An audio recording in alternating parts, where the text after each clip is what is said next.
Good morning.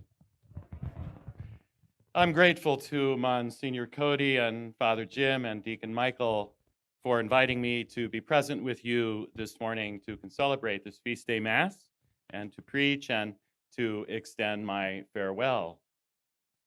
You know, all kinds of events in life, some joyful, some life-giving, some difficult and painful, all kinds of events can interrupt our lives.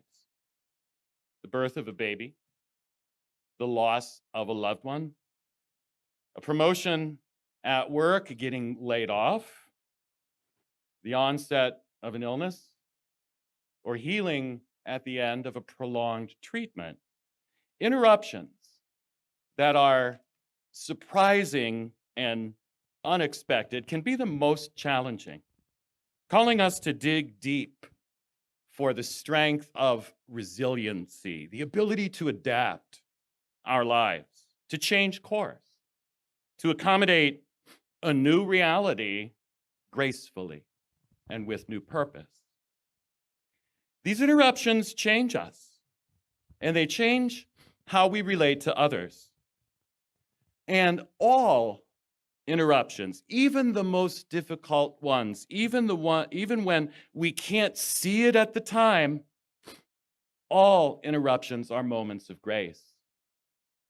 Invitations to enter more deeply into God's love and mercy, even as they can bring sorrow, asking us to let go of old ways in order to draw near to a new way of living and being. The Paschal mystery, the dying and rising of Jesus, is always at work in us. Now, if one of God's archangels appeared to you suddenly with an extraordinary request for you to do something specific, something remarkable, even miraculous, as an integral part of God's plan for human history, now that would qualify as a major interruption. And of course, Mary's life was interrupted in just this way. Full of grace, Mary was also full of questions. How can this be? This is not the usual way these things happen. But her openness, her resiliency, her radical acceptance placed Mary on a path that elevated her from an obscure teenager to Mother of God, from a time and space-bound human being to Queen of Heaven, from a prayerful supplicant to the eternal go-to lady for intercession, for perpetual help. Mary's life was changed entirely. And with her, yes, the world was changed. Human history was interrupted with the incarnation of God in Mary's son, Jesus. All of our lives were interrupted earlier this year, not by the message of an archangel, but by a tiny microscopic virus. COVID-19 interrupted lives in obvious everyday ways and in ways we have yet to see or understand. These interruptions have changed us, are changing us.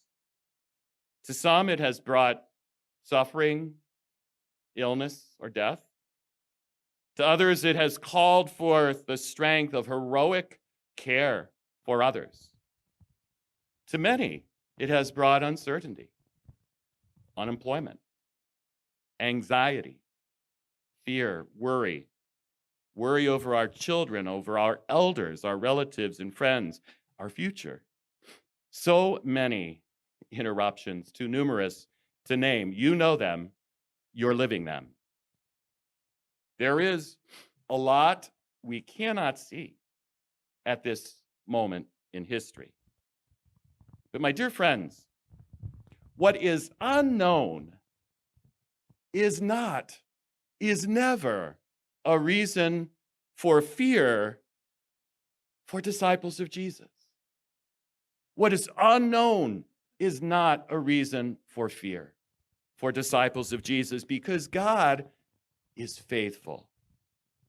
You know, when many were so upset during the early days of quarantine, bemoaning that their church was closed, I smiled to myself because I know you, the OLPH parish family.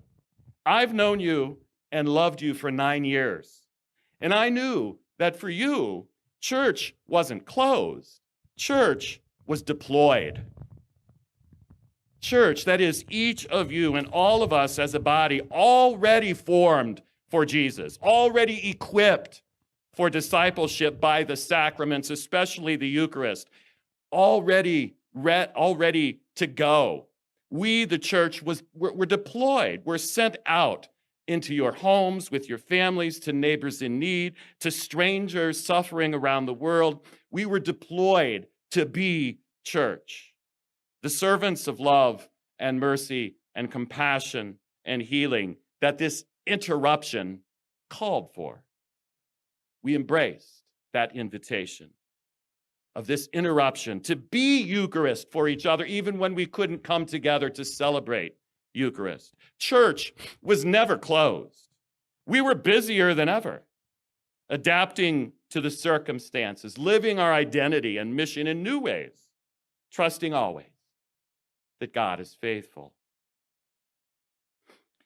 For these past few months, I have been dealing with significant interruptions in my life and the issues behind and around them that have called forth change really to every dimension of my being, physically, mentally, emotionally, spiritually, professionally, and have led me to this moment today of farewell.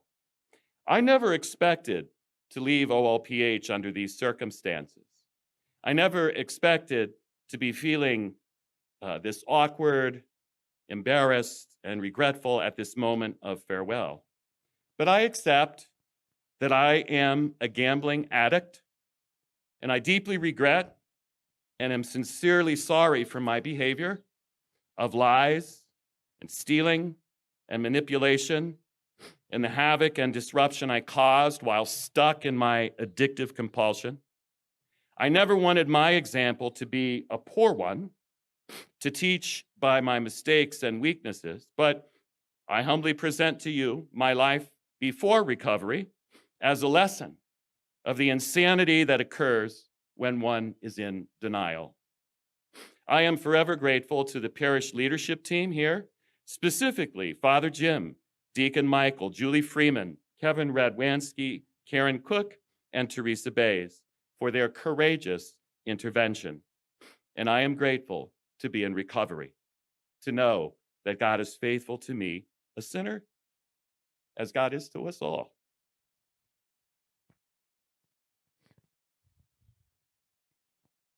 And so I leave you in deep gratitude for your love and support, in hope of your understanding and forgiveness, and in my sure promise of prayer for each of you.